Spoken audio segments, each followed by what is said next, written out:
ഡിവൈഎഫ്ഐയുടെ ആദ്യ വനിതാ സംസ്ഥാന പ്രസിഡന്റായി മാറിയിരിക്കുകയാണ് ചിന്താ ജെറോം. ചിന്താ ജെറോം കഴിഞ്ഞ ദിവസം ചുമതലയേറ്റിരിക്കുന്നു. ചിന്താ ജെറോം ചുമതലയേൽക്കുമ്പോൾ പലതരത്തിലുള്ള വ്യാഖ്യാനങ്ങൾ പല ഭാഗങ്ങളിൽ നിന്ന് വരുന്നുണ്ട്. അതിലൊന്ന്, ചിന്താ ജെറോമിന് ഇക്കാര്യത്തിൽ വലിയ കഴിവൊന്നുമില്ല എന്നുള്ള ആക്ഷേപവാക്കുകളാണ്.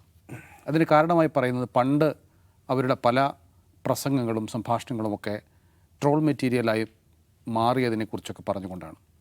പക്ഷേ ചിന്താ ജെറോം ഇത്രയും കാലം നേരത്തെ SFIയിലും DYFIയിലുമൊക്കെ പ്രവർത്തിച്ച് പാരമ്പര്യമുള്ള, നേതൃതലത്തിൽ തന്നെ പ്രവർത്തിച്ച് പാരമ്പര്യമുള്ള ഒരു വ്യക്തിയാണ്. അവരെ ആ രീതിയിലാണ് പരിഗണിക്കേണ്ടത് എന്ന് എല്ലാവരും മറ്റു ചിലർ പറയുകയും ചെയ്യുന്നു. പ്രൊഫസർ, ചിന്ത അവരൊരു ചരിത്രത്തിൻ്റെ ഭാഗമാവുകയാണ്. DYFIയുടെ സംസ്ഥാന പ്രസിഡന്റ്, വനിതാ പ്രസിഡന്റ് എന്ന നിലക്ക്. പക്ഷേ അപ്പോഴും അവർക്കെതിരെ അവർ ഒരു ചുമതലയിൽ എത്തിയിട്ടേ ഉള്ളൂല്ലോ. അപ്പോഴേക്കും അവർക്കെതിരെയുള്ള വലിയ വിമർശനങ്ങളും ആക്ഷേപങ്ങളൊക്കെ വരുന്നത് എന്തുകൊണ്ടാണ്? അല്ല, അത് രണ്ട് രീതിയിൽ വരുന്നുണ്ടാവും. ഒന്ന്, പൊളിറ്റിക്കലി എതിർവശത്ത് നിൽക്കുന്ന ആളുകൾ പരമാവധി അവരുടെ അതിനെ എതിർക്കാനുള്ളൊരു ശ്രമം നടത്തുന്നുണ്ടാവും. അവരുടെ ഈ മുൻകാല പല തരത്തിലുള്ള കോൺട്രവേഴ്സീസിലും അവർ പെട്ടതാണല്ലോ. അപ്പോൾ അതൊക്കെ വീണ്ടും ആളുകളുടെ മനസ്സിലെത്തിക്കാനുള്ളൊരു ബോധപൂർവമായൊരു ശ്രമം അതിൻ്റെ പുറകിലുണ്ടാവും. അല്ലെങ്കിൽ ഒരുപക്ഷെ ഈ പാർട്ടിക്കകത്തു നിന്ന് തന്നെ, പാർട്ടി എന്ന് പറയുമ്പോൾ ഞാൻ DYFI പ്രത്യേകമായിട്ട് പറയുന്നത്, DYFIക്കുള്ളിൽ നിന്ന് തന്നെ ഒരുപക്ഷെ അതിനോടുള്ള എതിർപ്പുകളും പരോക്ഷമായി ഇതിനെ സഹായിക്കുന്നുണ്ടാവും. അവർക്കെതിരായിട്ടുള്ള ഒരു നെഗറ്റീവ് ക്യാമ്പയിൻ വരുന്നതിന് നമുക്കതിനെക്കുറിച്ച് വ്യക്തമായ നമ്മുടെ കയ്യിൽ ഇപ്പോൾ ഒരു എടുത്തു പറയത്തക്ക തെളിവൊന്നുമില്ല. പക്ഷേ അവരുടെ സംഘടനാപരമായ നടത്തിപ്പിൻ്റെ ഭാഗമായ സമ്മേളനത്തിൽ വെച്ച് തിരഞ്ഞെടുക്കപ്പെട്ട ഒരു പ്രസിഡൻ്റാണവർ. അത് അംഗീകരിക്കാൻ ആ സംഘടനയ്ക്കുള്ളിലുള്ള ആളുകൾക്ക് കഴിയുന്നില്ലെങ്കിൽ അത് വേറെ തരത്തിലുള്ള വിഷയമാണ്, അവർ ചർച്ച ചെയ്യേണ്ട വിഷയമാണ്. അതുപോലെ തന്നെ എതിർപക്ഷത്തുള്ള ആളുകളെ സംബന്ധിച്ചിടത്തോളം എനിക്ക് തോന്നുന്നത് അത് ഏത് ഗ്രൂപ്പിൽ നിന്നാണ്, എവിടെ നിന്നൊക്കെയാണ് ഇത് വരുന്നത് എന്നുള്ളത് നമുക്ക് വ്യക്തമല്ല. കാരണം പ്രത്യേകിച്ച് സോഷ്യൽ മീഡിയയിലായതുകൊണ്ട് നമുക്കതങ്ങനെ ഐഡൻറ്റിഫൈ ചെയ്യാനും എളുപ്പമല്ല. അപ്പോൾ അങ്ങനെ വരുന്ന എതിർപക്ഷത്ത് നിൽക്കുന്ന ആളുകൾ എന്ന് പറയുന്ന, ഇപ്പോൾ ഇവിടെ കാണാവുന്നത് എന്താ, നമുക്ക് രാഷ്ട്രീയമായ എതിർപക്ഷത്തുള്ളത് യൂത്ത് കോൺഗ്രസ് ആണ്, അല്ലെങ്കിൽ KSU ആണ്, അല്ലെങ്കിൽ മറ്റ് തരത്തിലുള്ള ആളുകളാണ്. അവരുടെ ഭാഗത്തു നിന്ന് അങ്ങനെ ഉണ്ടാവാതിരിക്കട്ടെ ഒരിക്കലും എന്നാണ് ഞാൻ വിചാരിക്കുന്നത്. കാരണം അതൊരു ഒട്ടും ശരിയായ കാര്യമായിരിക്കില്ല. ഇപ്പോൾ ഒരു നേതാവ് ആ സംഘടനയുടെ ചുമതല ഏറ്റെടുക്കുകയാണ്, പ്രത്യേകിച്ചും ഒരു വനിത. ആ വനിത എന്നുള്ളതിന് വളരെ വളരെ പ്രാധാന്യമുണ്ട് നമ്മുടെ ഈ കാലഘട്ടത്തിലും അതുപോലെ തന്നെ നമ്മുടെ സൊസൈറ്റിയിലും. അത് ഇതുവരെ എന്തുകൊണ്ട് അത് അങ്ങനെ ഒരു വനിതാ പ്രസിഡന്റ് DYFIക്ക് ഉണ്ടായില്ല എന്നുള്ളത് അത്ഭുതകരമായൊരു ചോദ്യമാണ്. നമ്മൾ അത്ഭുതപ്പെടുത്തുന്നതാണ്. കാരണം ഇത്രയധികം യുവാക്കളെ പ്രതിനിധാനം ചെയ്യുന്ന ഒരു സംഘടനയ്ക്ക് എന്തുകൊണ്ട് ഒരു വനിതാ പ്രസിഡന്റ് ഇതുവരെ ഉണ്ടായില്ല സംസ്ഥാനത്ത്? പക്ഷേ SFIക്കൊക്കെ ഉണ്ടായിട്ടുണ്ട് അതിനും. അപ്പോൾ അതൊരു വലിയ ചോദ്യമാണ്. അതെന്തായാലും ഇപ്പോൾ അഡ്രസ്സ് ചെയ്യപ്പെട്ടു, അത് വന്നു എന്നുള്ളതാണ്. ഞാൻ സ്വാഗതം ചെയ്യുകയാണ്. ഞാൻ തീർച്ചയായിട്ടും ചിന്താ ജെറോമിന് അത് കൈകാര്യം ചെയ്യാനുള്ള ഒരു കരുത്തും കാര്യങ്ങളും അവരുടെ ഇത്രയും കാലത്തെ ഈ പ്രവർത്തന പാരമ്പര്യം കൊണ്ട് അത് സാധിക്കുകയും ചെയ്യും എന്നാണ് ഞാൻ വിചാരിക്കുന്നത്. പക്ഷേ നമ്മൾ കാണേണ്ട ഇതിലും പ്രധാനമായിട്ട് ഇപ്പോൾ ഉണ്ടാകുന്ന നെഗറ്റീവ് ഫീഡ്ബാക്കും കാര്യങ്ങളും ഒക്കെ ഒരു വഴിക്ക് അങ്ങ് പോകട്ടെ, അതിനെ വലിയ കാര്യമാക്കേണ്ടതില്ല. ഞാൻ പറയുന്നത്, ചിന്താ ജെറോം എങ്ങനെയായിരിക്കണം, ചിന്താ ജെറോം എന്താണ് ഇനി തെളിയിക്കാനുള്ളത് എന്നുള്ള വലിയ ചോദ്യമാണ്. കാര്യം അവരൊരു സംഘടനയുടെ പ്രസിഡൻ്റ് ആയതുകൊണ്ട് മാത്രം അവരുടെ മേലാണ് എല്ലാ ഉത്തരവാദിത്വം സംഘടനയുമായി ബന്ധപ്പെട്ടത് എന്നില്ല. പക്ഷേ നേരത്തെ നമ്മൾ പറഞ്ഞ പോലെ തന്നെ ഒരു പൊളിറ്റിക്കൽ മെസ്സേജിങ് അവരിൽ നിന്നാണ് ആ സംഘടനയുടേതായിട്ട് നമ്മൾ പ്രതീക്ഷിക്കുന്നത്. അവരും വിജയനും ചേർന്നിട്ടുള്ള ആ നേതൃത്വം എങ്ങനെയാണ് നാട്ടിലെ യുവജനങ്ങളോട് സംസാരിക്കാൻ പോകുന്നത്, അവരെന്ത് വിഷയത്തിലാണ്, എങ്ങനെയാണ് അവരോട് കമ്മ്യൂണിക്കേറ്റ് ചെയ്യാൻ പോകുന്നത്? ഇപ്പോൾ DYFIയുടെ സംസ്ഥാന സമ്മേളനത്തിൽ തന്നെ ഉയർന്നു വന്ന അഭിപ്രായങ്ങളെക്കുറിച്ച് വന്ന വാർത്തകളനുസരിച്ച് അവരുടെ എന്താ പറയുക, ഡ്രസ്സിങ് രീതി ഉൾപ്പെടെ പുതിയ തലമുറയെ ആകർഷിക്കുന്ന രീതിയിലാവണമെന്നുള്ള നിർദ്ദേശങ്ങളൊക്കെ വന്നു എന്ന് പറഞ്ഞു. അതിനുവേണ്ടി എന്തെങ്കിലും വിഷം കിട്ടണം എന്നല്ല ഞാൻ പറയുന്നത്. എവിടെയാണ് അവർ ഡിസ്കണക്റ്റഡ് ആയിട്ട് നിൽക്കുന്നത്? നമ്മുടെ നാട്ടിലെ യുവജനങ്ങളുമായിട്ട് അവർ ഡിസ്കണക്റ്റഡ് ആയിട്ട് നിൽക്കുന്നത് എവിടെയാണെന്ന് സ്വയം തിരിച്ചറിയാൻ അവർക്ക് കഴിയണം. അവരുടെ ഭാഷയിലാണോ, അവരുടെ ശരീരഭാഷയിലാണോ, അവർ ഏറ്റുപിടിക്കുന്ന വിഷയങ്ങളിലാണോ, എന്തിലാണ് ഇത് സംഭവിക്കുന്നത് എന്നുള്ളത് തിരിച്ചറിഞ്ഞ് അത് കറക്റ്റ് ചെയ്യാനും, അതൊരു പുതിയ കാലഘട്ടത്തിൽ ഇപ്പോൾ നമ്മൾ ഈ സംസാരിച്ച മറ്റ് രണ്ട് വിഷയങ്ങളിൽ നമ്മൾ സംസാരിച്ചതുപോലെ ഒരു പുതിയ ഇന്ത്യയിലേക്ക് നമ്മൾ കടക്കുന്ന ഒരു ഘട്ടത്തിൽ എന്തൊക്കെയായിരിക്കണം നമ്മൾ മുന്നോട്ട് വയ്ക്കേണ്ടത്, ആശയങ്ങൾ എങ്ങനെയായിരിക്കണം നമ്മൾ സംസാരിക്കേണ്ടത്, ഇപ്പോൾ കേവലമായ ഇപ്പോൾ നമ്മുടെ നാട്ടിൽ ഇതുവരെയും DYFIയിൽ നമ്മൾ കണ്ടിട്ടുള്ള ചില കാര്യങ്ങളുണ്ടല്ലോ. സംസ്ഥാനവുമായി ബന്ധപ്പെട്ട എല്ലാ വിഷയങ്ങളിലും ഈ LDF UDF ആ പൊളിറ്റിക്സിൻ്റെ തലത്തിൽ നിന്നുകൊണ്ടല്ലാതെ അവർ സംസാരിക്കാറില്ല. ആവശ്യമില്ലാത്തതിനെ മുഴുവൻ എതിർക്കുക, അല്ലെങ്കിൽ ഇപ്പുറത്തായതുകൊണ്ട് മാത്രം എതിർക്കുക എന്നുള്ളൊരു നിലപാടെടുക്കുക. അപ്പോൾ അതിനി അങ്ങനെ വേണോ? അതാണോ ശരി? ശരിക്കും യുവജനങ്ങളുടെ മനസ്സിലുള്ള ഒരു ചിന്ത എന്താണ്? അതൊക്കെ അവർ പഠിക്കണം. ഞാൻ പറയുന്നത് ചിന്തയ്ക്കും അതുപോലെ തന്നെ വിജനും ഏറ്റവും നല്ല സമയമാണ് ഇത് പഠിക്കാനൊക്കെയാണ്. അവർ മുന്നിൽ കാണേണ്ട നേതൃത്വങ്ങൾ ആരുടെയൊക്കെയാണ്? അവർ കാണേണ്ടത് രാഹുൽ ഗാന്ധിയുടേത് കാണണം എന്നാണ് ഞാൻ പറയുന്നത്. നമ്മളിപ്പോൾ ഈ സംസാരിച്ച വിഷയം അത് ലെഫ്റ്റിൽ നിന്ന് ഒരാളുണ്ടായിക്കഴിഞ്ഞാൽ അയാളെയും അതേപോലെ മനസ്സിലാക്കണം. സീതാറാം യെച്ചൂരിയെ പഠിക്കണമായിരുന്നു. അവർ പഠിക്കണം. ഞാൻ ഇപ്പോഴും പറയും, സീതാറാം യെച്ചൂരിയെ പഠിക്കണം, രാഹുൽ ഗാന്ധിയെ പഠിക്കണം, നേഹ ബോറയെ പഠിക്കണം, ഐഷി ഘോഷിനെ പഠിക്കണം. ഇത് പേരുകളല്ല. ഞാൻ പറയുന്നത് എന്താ വെച്ചാൽ അവർ ഈ സന്ദർഭങ്ങളിൽ, ഈ ചരിത്ര സന്ദർഭങ്ങളിൽ അവർ തെളിയിച്ച കാര്യങ്ങളുണ്ട്. അവർ അവരുടെ ഒരു നേതൃ തലത്തിൽ നിന്നുകൊണ്ട് അവർ തെളിയിച്ച കാര്യങ്ങളുണ്ട്. അത് ജനം അതിൽ ആകൃഷ്ടരായി. അവരത് ഇപ്പോൾ നേഹ ബോറ ഒരു സ്ഥലത്ത് ചെല്ലുക, സംസാരിക്കുക എന്ന് പറയുമ്പോൾ ആളുകൾക്ക് ഉണ്ടാകുന്ന ഒരു താല്പര്യവും ഒരു സംഗതിയും ഉണ്ടല്ലോ. അത് എങ്ങനെ ഉണ്ടാകുന്നു? അത് വളരെ ഭയങ്കരമായ ഹോംവർക്കിൻ്റെയും എക്സസൈസിൻ്റെയും ഒരുപാട് ഇതിൻ്റെയൊക്കെ ഫലമായിട്ടാണ്. പൊളിറ്റിക്കൽ എഡ്യൂക്കേഷൻ്റെ ഭാഗമായിട്ടാണ്. അങ്ങനെയൊക്കെ വേണം. അല്ലാതെ ഇതിപ്പോൾ ഞാൻ സ്ഥാനം ഏറ്റെടുത്തു, നാളെ തൊട്ട് എനിക്ക് പൂക്കി സതീശനെ കുറിച്ച് കുറച്ച് കാര്യങ്ങൾ അങ്ങോട്ട് അടിക്കുക, അതാണ് എൻ്റെ പ്രധാനപ്പെട്ട രാഷ്ട്രീയ ദൗത്യം എന്ന് വിചാരിച്ചു കഴിഞ്ഞാൽ തീർന്നു. അല്ലെങ്കിൽ മറ്റേ ഏതെങ്കിലും ഇപ്പോൾ റിയാസിനെതിരായിട്ടുള്ള അന്വേഷണം നടക്കുന്നു, അതിനെതിരെ ഞാൻ കുറേ പ്രസ്താവന നടക്കുക, അതാണ് എൻ്റെ പ്രധാനപ്പെട്ട ദൗത്യം എന്ന് വിചാരിച്ച് തീർന്നു. ഞാൻ പറഞ്ഞത് അതൊന്നും ചെയ്യേണ്ടതെന്നല്ല, അതൊക്കെ അവർ ചെയ്തോട്ടെ, അതൊക്കെ അവരുടെ ഇതിൻ്റെ ഭാഗമായിട്ടാണ്. പക്ഷേ അവർ കാണേണ്ടത് ഈ യുവജനതയുടെ മനസ്സിൽ എന്താണ് ഈ കാലഘട്ടത്തിൽ, അവരെന്താണ് ചിന്തിക്കുന്നതെന്ന് മനസ്സറിഞ്ഞ് അത് പഠിച്ച് അവർ അതിനനുസരിച്ചുള്ള ഒരു പൊളിറ്റിക്കൽ കമ്മ്യൂണിക്കേഷൻ രീതി അവരുണ്ടാക്കിയെടുക്കുകയാണ് വേണ്ടത്. അത് ചിന്തയ്ക്ക് ഒരുപക്ഷെ ഞാൻ വിചാരിക്കുന്നത് അവർക്ക് സാധിക്കേണ്ടതാണ്. അവർ നല്ല കമ്മ്യൂണിക്കേറ്ററൊക്കെയാണ്. പറയുന്ന കാര്യങ്ങളിൽ പലതും പ്രശ്നങ്ങൾ ഉണ്ടാവുന്നുണ്ട് എന്നുള്ളത് ശരിയാണ്. അത് കുറേ കൂടി ബോധ്യത്തോടെ കുറേ കൂടി പഠിച്ച് മനസ്സിലാക്കിയെടുത്ത് അവർ സംസാരിക്കുകയൊക്കെ ചെയ്തു കഴിഞ്ഞാൽ അവർക്ക് സാധിക്കും എന്നാണ്. ഇപ്പോൾ വന്നു കയറിയ ഉടനെയുള്ള ഈ നെഗറ്റീവ് അവരോടുള്ള ഒരു നെഗറ്റീവ് ആറ്റിറ്റ്യൂഡിനെ ഞാൻ പൂർണ്ണമായും നിരാകരിക്കുകയാണ്. അത് വളരെ മോശമാണ്. ജെയിംസ്, കഴിഞ്ഞ 10 വർഷം DYFI ഉറങ്ങിക്കിടക്കുകയായിരുന്നു. കാരണം CPM ആണ് ഭരണത്തിലുള്ളത്. വളരെ കുറച്ച് സമരങ്ങളുണ്ടായിരുന്നു. അത് കേന്ദ്ര സർക്കാരിനെതിരെ ഉണ്ടായ ചില സമരങ്ങൾ മാത്രമാണ്.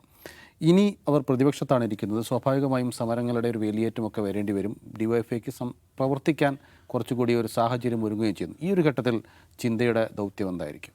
ഈ DYFI CPM തന്നെ സ്വയം തിരിച്ചറിയുന്നത് പോലെ യുവതലമുറയുമായി ഡിസ്കണക്റ്റ് ആയിട്ടുണ്ട് എന്ന് അവർക്കൊരു ഫീലുണ്ട്. അതായത് പുതിയ ആളുകൾ ഇതിലേക്ക് വരുന്നില്ല, പുതിയ ആരും DYFIയിലേക്ക് വരുന്നില്ല എന്നൊരു തോന്നലുണ്ട്. അപ്പോൾ അതിനൊന്ന് റിവൈവ് ചെയ്യാൻ വേണ്ടി കൂടിയാണ് ഇപ്പോൾ ഈ നേതൃമാറ്റം എന്നാണ് ഞാൻ മനസ്സിലാക്കുന്നത്. അത് പാർട്ടി സ്വയം തീരുമാനിച്ച് DYFIയിൽ നടപ്പാക്കിയ ഒരു കാര്യമാണ്. അപ്പോൾ അത് 10 വർഷം പിണറായി വിജയൻ ഭരിച്ചു. അപ്പോൾ ഭരണപക്ഷത്ത് നിൽക്കുന്നൊരു യുവജന സംഘടന ആയതുകൊണ്ടല്ല ഡിസ്കണക്ഷൻ ഉണ്ടാകുന്നത്. ആ ഡിസ്കണക്ഷൻ DYFIയുടെ ഒരു കുറേ സമയം കൊണ്ടുണ്ടായ ഒരു മാറ്റമാണ്. അത് 10 വർഷം പിണറായി ഭരിച്ചു, അതുകൊണ്ട് ഇവർ നിഷ്ക്രിയരായിപ്പോയി എന്ന് വരുന്ന അതൊരു ന്യൂനീകരണമാണത്. അങ്ങനെയല്ല അതിനെ കാണേണ്ടത്. ഇപ്പം നമ്മൾ നോക്കുക, ലോകത്തെമ്പാടും ഇപ്പോൾ സോവിയറ്റ് യൂണിയന് പിന്നെ പതനത്തിന് ശേഷം ലോകത്തെമ്പാടും ഈ കമ്മ്യൂണിസ്റ്റ് പ്രത്യയശാസ്ത്രത്തിന് തന്നെ വലിയ തിരിച്ചടി നേരിട്ടു. കമ്മ്യൂണിസ്റ്റ് പാർട്ടികൾ പിരിച്ചുവിട്ട് പലയിടത്തും കമ്മ്യൂണിസ്റ്റ് പാർട്ടികൾ ഇല്ലാതായി, നാമമാത്രമായി. യൂറോപ്പിലൊക്കെ കമ്മ്യൂണിസം എന്താണ് ഒരു പ്രേതഭവനം മാതിരിയായി മാറി.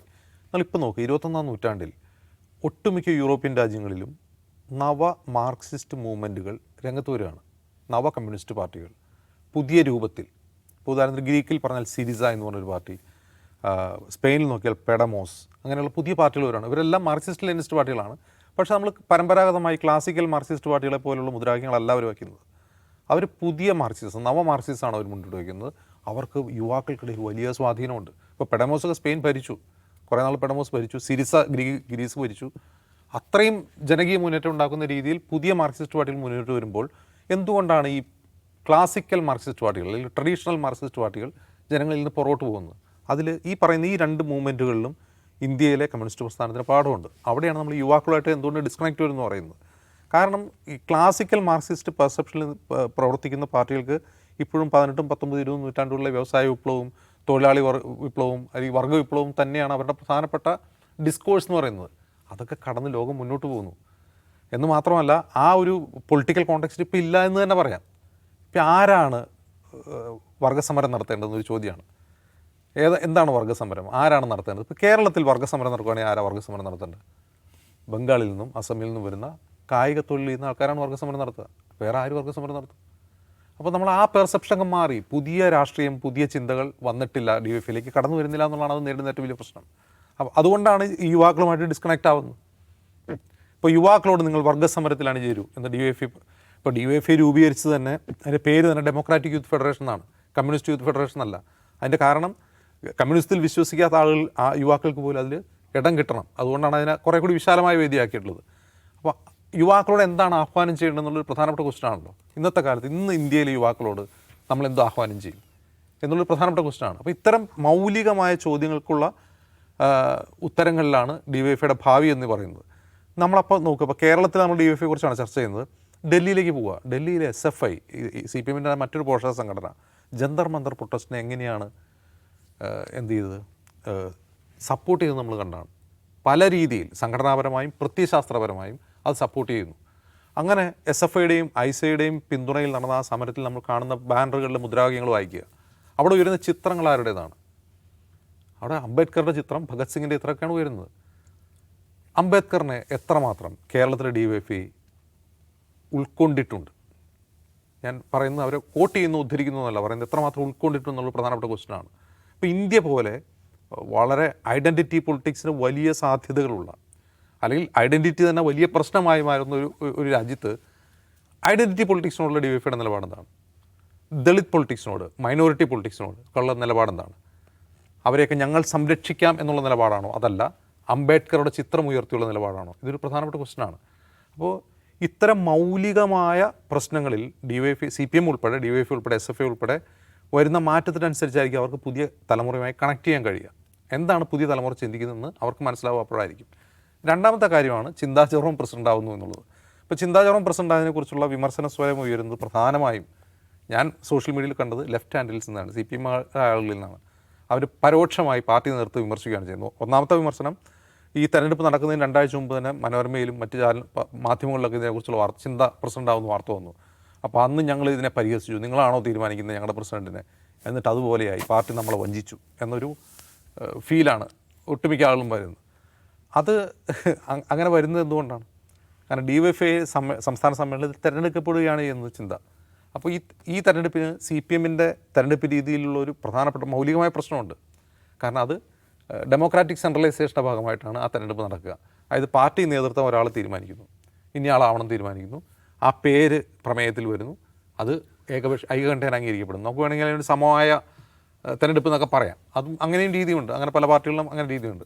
യഥാർത്ഥത്തിൽ അവിടെ വേറൊരാൾ മത്സരിച്ച് തെരഞ്ഞെടുപ്പ് നടക്കുകയാണെങ്കിൽ ചിന്താ ജെറോം തന്നെ പ്രസിഡൻ്റ് ആവുമെന്ന് ഉറപ്പിച്ച് മാധ്യമങ്ങൾക്ക് പറയാൻ കഴിയില്ല. മനസ്സിലാവുണ്ടല്ലോ. അപ്പോൾ അത് ആ തെരഞ്ഞെടുപ്പ് രീതിയുടെ പ്രശ്നമാണ്. കാരണം പാർട്ടി തീരുമാനിച്ച പിന്നെ അയാൾ തന്നെ തിരഞ്ഞെടുക്കപ്പെടുമെന്ന് മാധ്യമങ്ങൾക്ക് പറയാം. അതിൻ്റെ സമ്പ്രദായം എങ്ങനെയാണെന്ന് അറിയാം. അതാണൊന്ന്.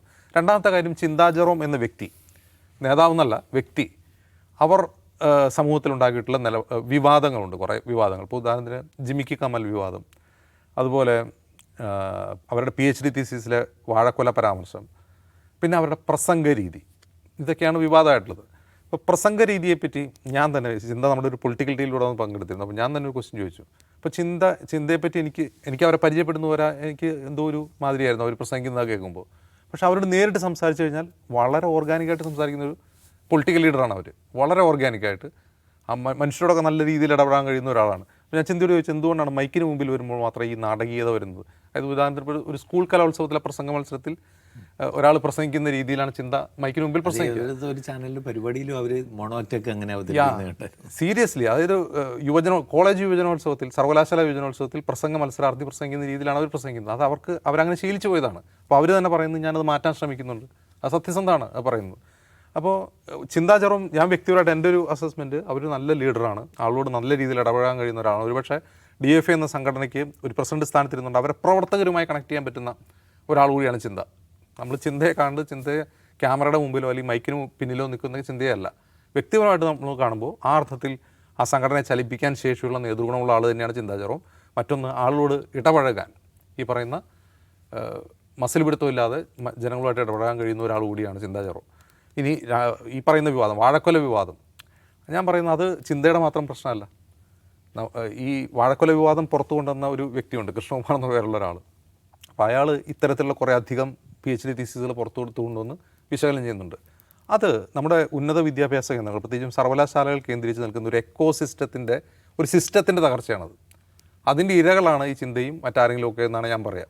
കാരണം ഏതെങ്കിലും ഒരു പൊളിറ്റിക്കൽ പാർട്ടിയുടെ ആളെ, പ്രത്യേകിച്ചും CPM-ൻ്റെ ഒരാളായിട്ട് നിന്ന് കഴിഞ്ഞാൽ സർവകലാശാലകളിൽ ലഭിക്കുന്ന അനഭിലഷണീയമായ പ്രിവിലേജ്, ആ പ്രിവിലേജ് വഴി നമുക്ക് ബൈപ്പാസ് ചെയ്തുകൊണ്ട് PhD തീസിസ് ഒക്കെ കിട്ടുന്ന ഒരവസ്ഥ, അതിനുവേണ്ടി സഹായിക്കാൻ വേറെ തന്നെ ഒരു എക്കോ സിസ്റ്റം, ഇതിൻ്റെ ഒരു ഇരയാണ് നമ്മുടെ ഉന്നത വിദ്യാഭ്യാസ മേഖലയും ചിന്താ ജെറോമും ഉൾപ്പെടെയുള്ള. അതുകൊണ്ട് വരുന്ന വീഴ്ചകളാണ് അതൊക്കെ. അതിന് ചിന്തയെ മാത്രമായിട്ട് അതിൽ കുറ്റം പറഞ്ഞിട്ട് കാര്യമില്ല.